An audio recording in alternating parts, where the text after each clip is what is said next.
ఏపీలో పారిశ్రామిక ప్రగతికి ఊతమిస్తూ సీఎం చంద్రబాబు భారీ కార్యక్రమానికి శ్రీకారం చుట్టారు.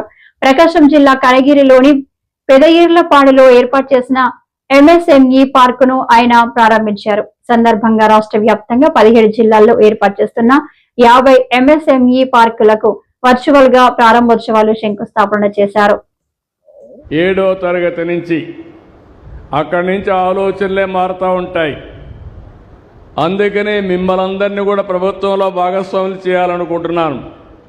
నేను తీసుకునే ప్రభుత్వ విధానాలు ఈ పిల్లల కోసం, భావితరాల కోసం, వాళ్ళు కూడా భవిష్యత్తులో విధాన నిర్ణయాల్లో భాగస్వాములు చేస్తానని మరొకసారి పిల్లలందరికీ విజ్ఞప్తి చేస్తున్నా. మీరు కూడా దీన్ని ఉపయోగించుకోవాలి. ఏ విధంగా ఉపయోగించుకుంటారో చెప్తాను. ఈరోజు నా జీవితంలో చాలా హ్యాపీయెస్ట్ డే. ఎందుకు ఆ మాట అంటున్నానంటే 87 ప్లేసెస్లో ఒక నూతనమైన కాన్సెప్ట్ కోసం 1 ఫ్యామిలీ 1 ఆంటర్‌ప్రెన్యూర్ అందరూ ఉద్యోగాలు ఇస్తూ ఉంటారు. నేను ఉద్యోగమే కాదు, నిన్ను పారిశ్రామికవేత్తగా చేస్తానని చెప్పిన మొట్టమొదటి ప్రభుత్వం తెలుగుదేశం ఎన్డీఏ ప్రభుత్వం. అలాంటి ఒక హిస్టారికల్ డే. అనేక సార్లు నేను ముఖ్యమంత్రి అయ్యాను. అనేక పెట్టుబడులు తీసుకొచ్చాం. అందరూ మాటలు చెప్తారు. నేను చేసిన పనులే నాకు సాక్ష్యాలు. ఈరోజు హైదరాబాద్ ఉంది. ఎప్పుడో 50 ఏళ్ళు 100 ఏళ్ళు కాదు, 25 ఏళ్లకు మనకు అభివృద్ధి ప్రారంభిస్తే ఈరోజు హైదరాబాద్ దేశానికి ఒక ఆదర్శంగా, మోస్ట్ లివబుల్, ప్రతి ఒక్కరూ ఉండడానికి అనుకూలమైన సిటీగా, దేశంలో హైయెస్ట్ తలసరి ఆదాయం వస్తుందంటే అది నేను వేసిన ఫౌండేషన్ అని చెప్పి మీ అందరికీ విజ్ఞప్తి చేస్తున్నా. అయితే భిన్నమైన పరిస్థితుల్లో 17 నెలల నుంచి ఈ కూటమి ప్రభుత్వం పనిచేస్తున్నాం. ఎందుకన్నానంటే భిన్నమైన పరిస్థితులని, చాలా సమస్యల సుడిగుండంలో నుంచి మేము పనిచేసే పరిస్థితికి వచ్చాం. పెట్టుబడుల కోసం, మన యువత భవిష్యత్తు కోసం కన్న కలలు ఒక్కొక్కటి నిజం అవుతున్నాయి. ఎన్నికల సమయంలో ఒక మాట చెప్పాను. ఆ రోజు నేను చెప్పింది నాకు అనుభవం ఉంది, చేశాం, మళ్ళీ హామీ ఇస్తున్నా.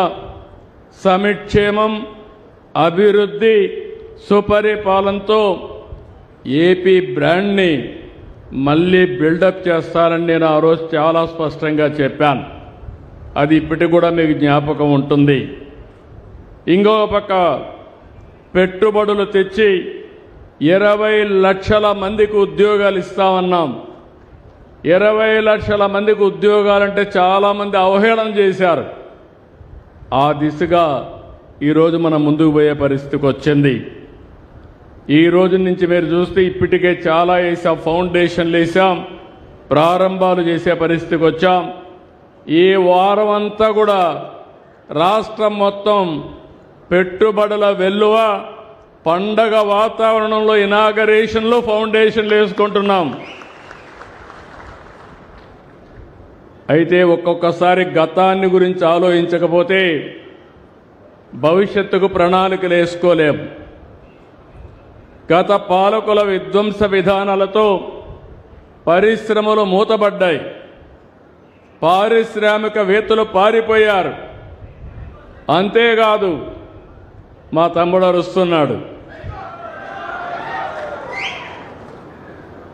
ఆ రోజు మీరు చూస్తే ఎంత భయంకరమైన వాతావరణం అంటే బుద్ధుండే ఎవరు కూడా చేయరు ఇలాంటి తప్పుడు పనులు.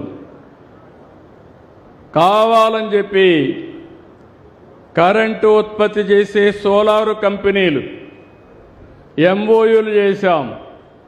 కరెంటు ఉత్పత్తి అవుతుంది.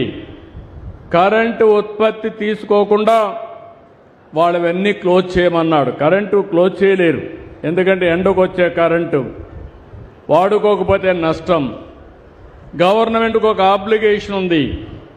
ఆ ఆబ్లిగేషన్ ఒకవేళ వాడుకోకపోతే వాళ్లకు నష్టపరిహారం కట్టియాలి. ఎవరు చెప్పినా వినలేదు, వితండవాది.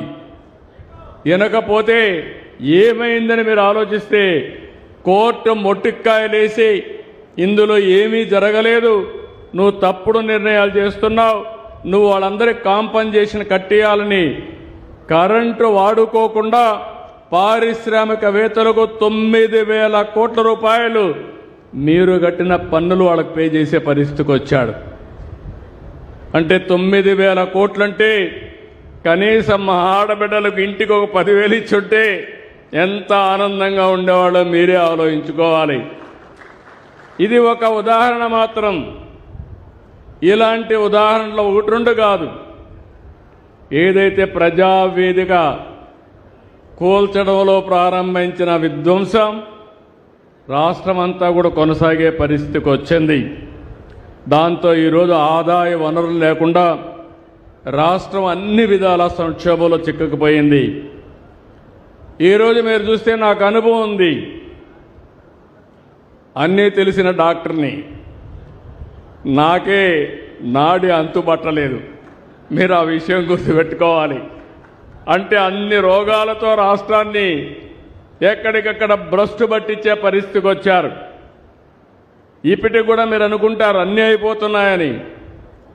చాలా కష్టపడుతున్నాం, అన్నీ చక్కదిద్దుతున్నాం, అక్కడి నుంచి అనేక సవాళ్ళను అధిగమిస్తున్నాం, వ్యవస్థలన్నీ ఘాట్లో పెట్టుతున్నాం.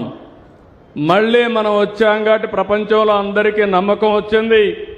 నేను కూడా పోయి చెప్పాను, రాబోయే రోజుల్లో మీకు ఇబ్బందులు ఉండవు, ఇది నా గ్యారంటీ, ఇది మా రాష్ట్రం, తప్పకుండా మీకు అండగా ఉంటానని హామీ ఇచ్చాను. దాంతో మళ్ళీ బ్రాండ్.